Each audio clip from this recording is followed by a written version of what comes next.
Okay, everyone, welcome back. It's David Barnett from the investlocalbook.com blog site. I've got another one of my reader questions here that I'm going to answer for us today.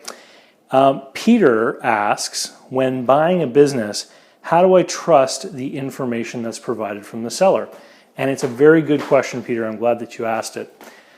Basically, information provided from one party to another. Who said that? I think it was Ronald Reagan. When he was talking about the Soviets and the nuclear missiles, you need to trust, then verify. So in a lot of cases where you're provided information when you're buying a business, you want to look for ways that you can verify the information through third-party sources of information. So for example, if you know that in the restaurant trade that about 50% of sales are in the form of cash and 50% are in the form of credit and debit cards, then you can check the credit and debit card terminal statements, and if it equals about half the sales being represented in the financials, then you know that the cash sales are probably being represented fairly.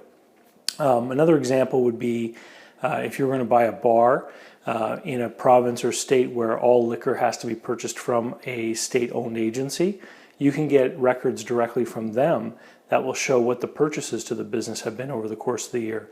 And if you know the average margin on the alcohol, then you can work out what the sales should be and compare that to what's being represented in the financial statements. When I was a business broker, I was always very clear with people that financial statements are nothing more than ink on paper. I was recently, just a few days ago actually, working on a business evaluation, and the property taxes went down every year over 3 years, and I thought that was kind of interesting. So I asked the business owner, why have your property taxes gone down? And he said they haven't gone down, we've just been falling further and further behind.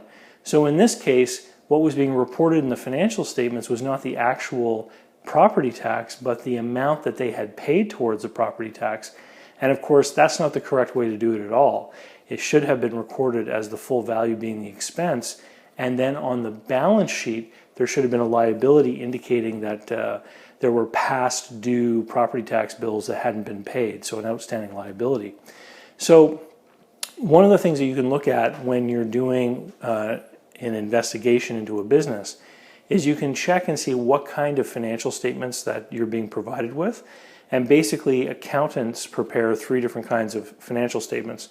What are called notice to reader, that's the first one. Notice to reader simply means that the accountant has taken the information provided by the business owner and formatted it so that it looks like a set of financial statements. That's it, literally. Number 2 is review engagement, where the accountant does some minor review of the information to make sure that it makes sense, and if things sort of pop up as being weird or out of place, the accountant might challenge the business owner on that and get asked some questions. And then the third kind is audited. And audited would be that the accountant would actually come in and do an investigation, look at numbers, etc. Now, the notice to reader, that might cost somebody $1,200 or $1,500 to do. The review engagement might be $5,000 or $6,000, and the audited could be $20,000. So it's very rare to find a small business with audited financial statements. That's typically reserved for your bigger entities or for some sort of not-for-profit public kind of entity who probably has some pretty simple financial statements, and of course the auditors wouldn't charge them as much for that. But you're not going to get an accountant to put an auditor's opinion on a small business like a restaurant or a convenience store without some very thorough investigation of what's going on in the business, just because at that point their name is on the line, so to speak, as an auditor professionally. So if we can't have full confidence in what the seller is giving to us for information, what we have to do is we have to work within the bounds of knowing that the information may not be correct. And the way that we protect ourselves in that situation is through the structure of the deal. So, and generally what that means is a vendor take-back note or vendor financing of some part. So let's take, for example, a business, and we're going to assume that the buyer and seller, based on cash flow, agree that the business is worth $100,000. Okay? So let's say it's a small restaurant, small corner store, and the value of the assets within the business, let's say, are $60,000. So this represents, so this is inventory, this is equipment, etc. So these are things that we can actually put our hand on. They're what we call tangible assets. So over here, we have our source of funds. It also has to add up to $100,000. So let's say that you go to the bank and the bank is willing to lend you, let's say 75% of the tangible asset value. So that's $60,000. So the bank over here is going to lend you $45,000. So this is going to be our bank loan. And the bank is interested in, maybe an appraisal, because their security are these tangible assets that they might have to seize if you don't pay the loan.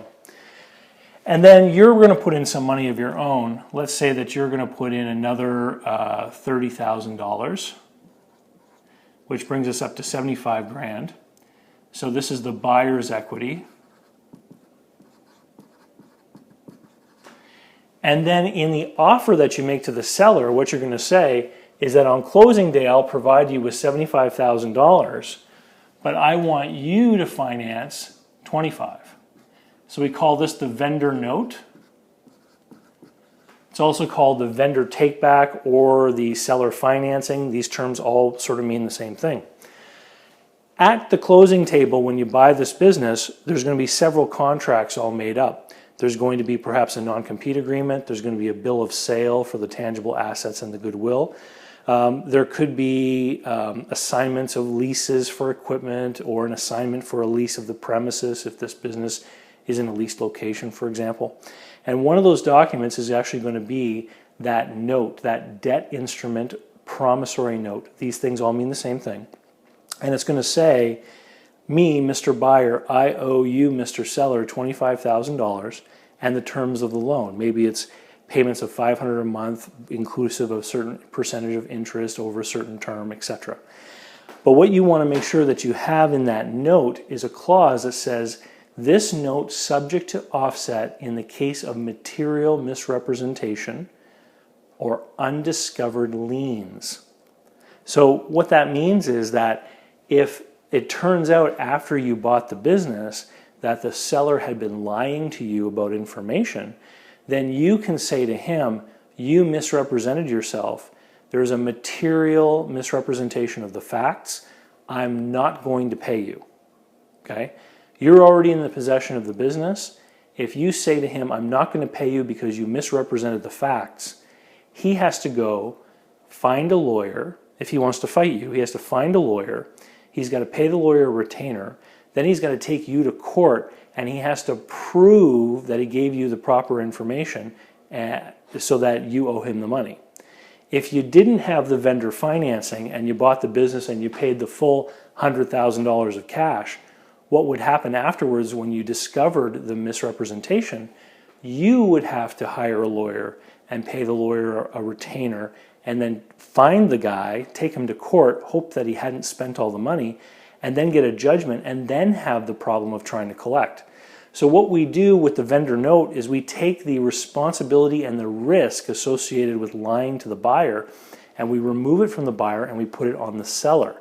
So now the seller, because the deal is going to be structured this way, he has an incentive to make sure that he gives you the proper information and that he doesn't lie to you, because he needs you to be successful in the business in order for him to collect that outstanding vendor financing. Now, if you make a proposal like this to someone and they flat out refuse to do any vendor financing, it can mean one of a couple of different things. Number one, it can mean that he knows he's lying or misrepresenting something, so he's not willing to take the risk on not being paid that portion of the money. Or number two, he doesn't think you have the ability to run the business. If he doesn't think you can run the business, he knows he's going to have trouble collecting that money because you won't have the profits to be able to pay him. Both of those reasons are an excellent, excellent reason not to proceed with a purchase. If you want to learn more about this kind of stuff, the strategy, the how-to of how to buy and sell businesses, you should be visiting my blog site, but you should also be signing up for my upcoming online course, Business Buyer Advantage.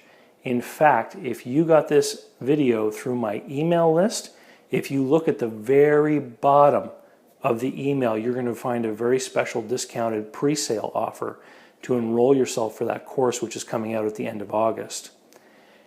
If you want more information about this kind of stuff, sign up for my email and visit my blog, investlocalbook.com.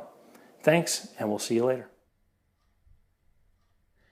Hey, you made it to the end of the video. That's great. Don't forget, visit www.investlocalbook.com. Sign up for my email list. It's right down here under the welcome video. Thanks, and we'll see you next time.